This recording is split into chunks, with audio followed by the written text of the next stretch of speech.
Welcome to the Daily Audio Torah. Today is July 10th. Now let's continue our journey reading through the entire Bible in 1 year. This week we are reading from the New Living Translation for the Old Testament and for the New Testament. Numbers 21, 18-30. Sing of this well which princes dug, which great leaders hollowed out with their scepters and staffs.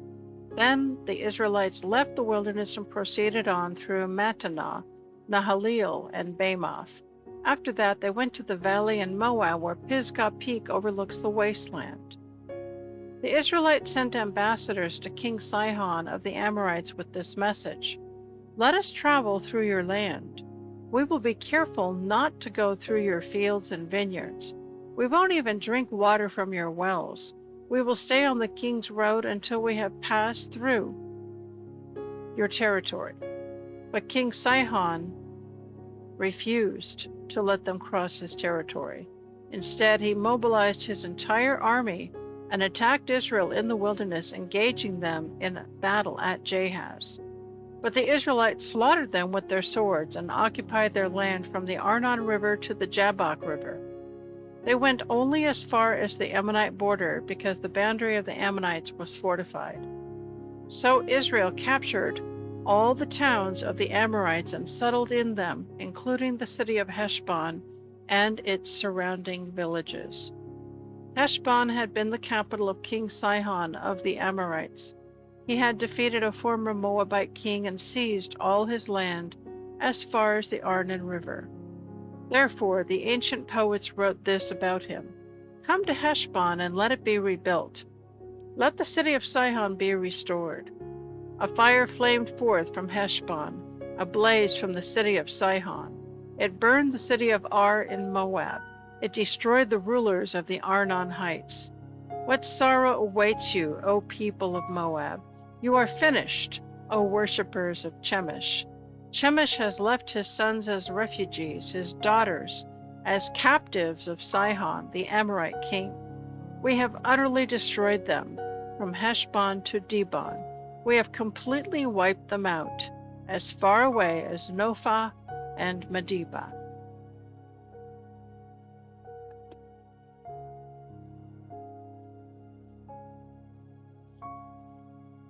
First Chronicles 9, 1-10-14. All Israel was listed in the genealogical record in the book of the kings of Israel. The people of Judah were exiled to Babylon because they were unfaithful to the Lord. The first to return to their property in their former towns were common people. With them came some of the priests, Levites, and temple assistants. People from the tribes of Judah, Benjamin, Ephraim, and Manasseh came and settled in Jerusalem. One family that returned was that of Uthai, son of Ammihud, son of Omri, son of Imri, son of Bani, a descendant of Perez, son of Judah. Others returned from the Shilonite clan, including Asaiah, the oldest, and his sons. From the Zerahite clan, Jeuel returned with his relatives. In all, 690 families from the tribe of Judah returned. From the tribe of Benjamin came Salu, son of Meshullam, son of Hodaviah, son of Hasanuah, Ibniah, son of Jeroham, Elah, son of Uzi, son of Mikri, Meshullam, son of Shephatiah, son of Reuel, son of Ibnijah. These men were all leaders of clans, and they were listed in their tribal genealogy. In all, 956 families from the tribe of Benjamin returned. Among the tribes who returned were Jediah, Jehoiarib, Jachin, Azariah, son of Hilkiah, son of Meshullam, son of Zadok, son of Marioth, son of Ahitub. Azariah was the chief officer of the house of God. Other returning priests were Adiah, son of Jeroham, son of Pashur, son of Malchijah, and Massa, son of Adiel, son of Zerah, son of Meshullam, son of Meshelemeth, son of Immer. In all, 1,760 priests returned. They were heads of clans and very able men. They were responsible for ministering at the house of God. The Levites who returned were Shemaiah, son of Hashub, son of Azrikam, son of Hashabiah, a descendant of Merari, Bakbakar, Harish, Galal, Mattaniah, son of Micah, son of Zikri, son of Asaph, Obadiah, son of Shemaiah, son of Galal, son of Jethurin, and Berechiah, son of Asa, son of Elkanah, who lived in the area of Netophah. The gatekeepers who returned were Shallum, Akub, Talmon, Ahiman, and their relatives. Shallum was the chief gatekeeper. Prior to this time, they were responsible for the king's gate on the east side. These men served as gatekeepers for the camps of the Levites. Shallum was the son of Kor, a descendant of Abiasaph, from the clan of Korah. He and his relatives, the Korahites, were responsible for guarding the entrance to the sanctuary, just as their ancestors had guarded the tabernacle in the camp of the Lord. Phinehas, son of Eleazar, had been in charge of the gatekeepers in earlier times, and the Lord had been with him. And later, Zechariah, son of Meshelemiah, had been responsible for guarding the entrance to the tabernacle. In all, there were 212 gatekeepers in those days, and they were listed by genealogies in their villages. David and Samuel the seer had appointed their ancestors because they were reliable men. These gatekeepers and their descendants, by their divisions, were responsible for guarding the entrance to the house of the Lord, the house that was formerly a tent. The gatekeepers were stationed on all four sides, east, west, north, and south. From time to time, their relatives in the villages came to share their duties for 7-day periods. The four chief gatekeepers, all Levites, were in an office of great trust, for they were responsible for the rooms and treasuries at the house of God. They would spend the night around the house of God, since it was their duty to guard it. It was also their job to open the gates every morning. Some of the gatekeepers were assigned to care for the various utensils used in worship. They checked them in and out to avoid any loss. Others were responsible for the furnishings, the items in the sanctuary, and the supplies such as choice flour, wine, olive oil, incense, and spices. But it was the priests who prepared the spices and incense. Mattaniah, a Levite, and the oldest son of Shallum the Korathite, was entrusted with baking the bread used in the offerings. And some members of the clan of Kohath were in charge of preparing the bread to be set on the table each Sabbath day. The musicians, all prominent Levites, lived at the temple. They were exempt from other responsibilities there since they were on duty at all hours. All these men lived in Jerusalem. They were the heads of Levite families and were listed as prominent leaders in their tribal genealogy. Jeiel, the father of Gibeon, lived in Gibeon. His wife's name was Maacah, and his oldest son was named Abdon. Jeiel's other sons were Zur, Kish, Baal, Ner, Nadab, Gedor, Ahio, Zechariah, and Mikloth. Mikloth was the father of Shemim. All these families lived near each other in Jerusalem. Ner was the father of Kish. Kish was the father of Saul. Saul was the father of Jonathan, Malchishua, Abinadab, and Eshbaal. Jonathan was the father of Meribbaal. Meribbaal was the father of Micah. The sons of Micah were Pithon, Melech, Teriah, and Ahaz. Ahaz was the father of Jada. Jada was the father of Alameth, Asmaveth, and Zimri. Zimri was the father of Moza. Moza was the father of Beniah. Beniah's son was Raphiah. Raphiah's son was Eleasa. Eleasa's son was Azel. Azel had 6 sons, and their names were Azrikam, Bokeru, Ishmael, Shariah, Obadiah, and Hanan. These were the sons of Azel. Now the Philistines attacked Israel, forcing the Israelites to flee. Many were slaughtered on the slopes of Mount Gilboa.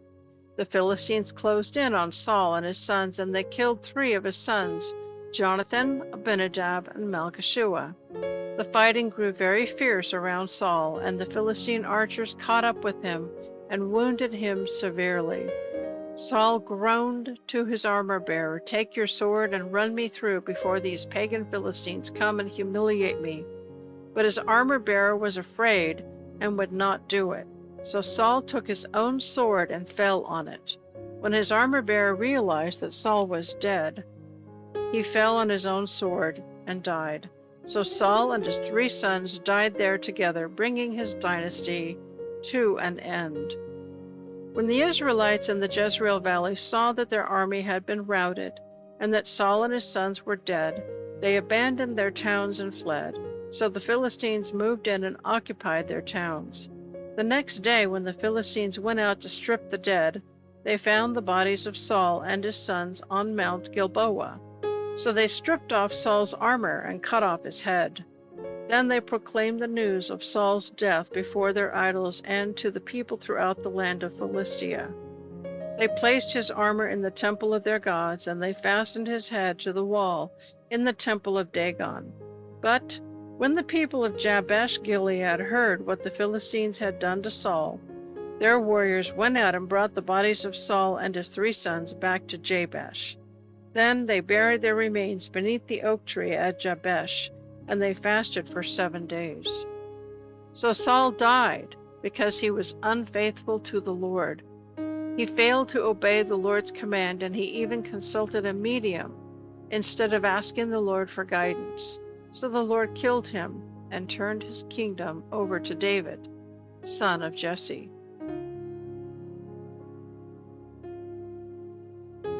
Acts 27:21-44.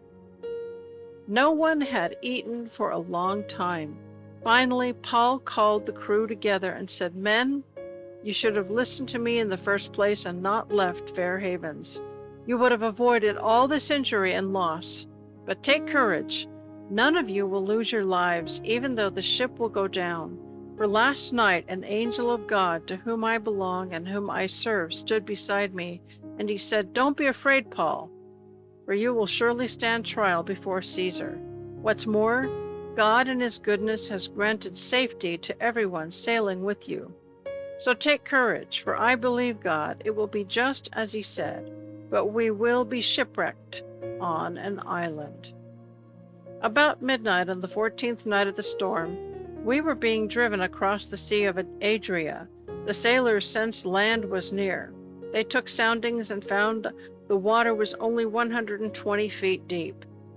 A little later they sounded again and found only 30 feet. At this rate, they were afraid we would soon be driven against the rocks along the shore. So they threw out 4 anchors from the stern and prayed for daylight. Then the sailors tried to abandon the ship. They lowered the lifeboat as though they were going to put out anchors from the prow. But Paul said to the commanding officer and the soldiers, "You will all die unless the sailors stay aboard." So the soldiers cut the ropes and let the boat fall off. As the darkness gave way to the early morning light, Paul begged everyone to eat. "You haven't touched food for 2 weeks," he said. "Please eat something now for your own good, for not a hair of your heads will perish." Then he took some bread, gave thanks to God before them all, and broke off a piece and ate it. Then everyone was encouraged, and all 276 of us began eating, for that is the number we had aboard. After eating, the crew lightened the ship further by throwing the cargo of wheat overboard. When morning dawned, they didn't recognize the coastline, but they saw a bay with a beach and wondered if they could get between the rocks and get the ship safely to shore. So they cut off the anchors and left them in the sea. Then they lowered the rudders, raised the foresail, and headed toward shore. But the ship hit a shoal and ran aground. The bow of the ship stuck fast, while the stern was repeatedly smashed by the force of the waves and began to break apart. The soldiers wanted to kill the prisoners to make sure they didn't swim ashore and escape. But the commanding officer wanted to spare Paul, so he didn't let them carry out their plan. Then he ordered all who could swim to jump overboard first and make for land, and he told the others to try for it on planks and debris from the broken ship. So everyone escaped safely ashore. Psalm 8, 1-9.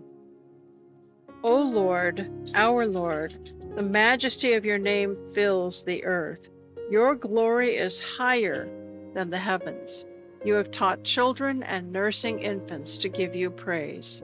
They silence your enemies who were seeking revenge. When I look at the night sky and see the work of your fingers, the moon and the stars you have set in place, what are mortals that you should think of us, mere humans that you should care for us? For you made us only a little lower than God, and you crowned us with glory and honor. You put us in charge of everything you made, giving us authority over all things, the sheep and the cattle, and all the wild animals, the birds in the sky, the fish in the sea, and everything that swims in the ocean currents. O Lord, our Lord, the majesty of your name fills the earth. Proverbs 18:23 and 24. The poor plead for mercy, the rich answer with insults. There are friends who destroy each other, but a real friend sticks closer than a brother. Yivrekka Adonai Vishmereka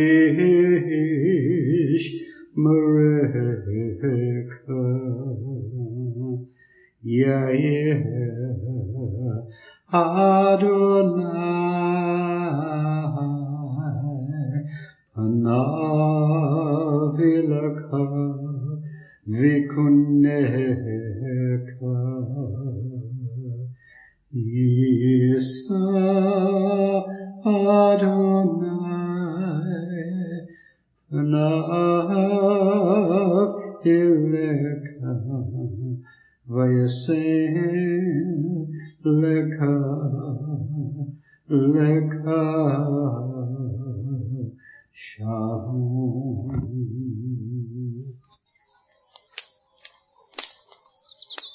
The Aaronic Blessing from Numbers chapter 6, 24 to 26. Adonai bless you and keep you. Adonai make his face to shine upon you and be gracious to you. Adonai lift up his countenance upon you and give you peace.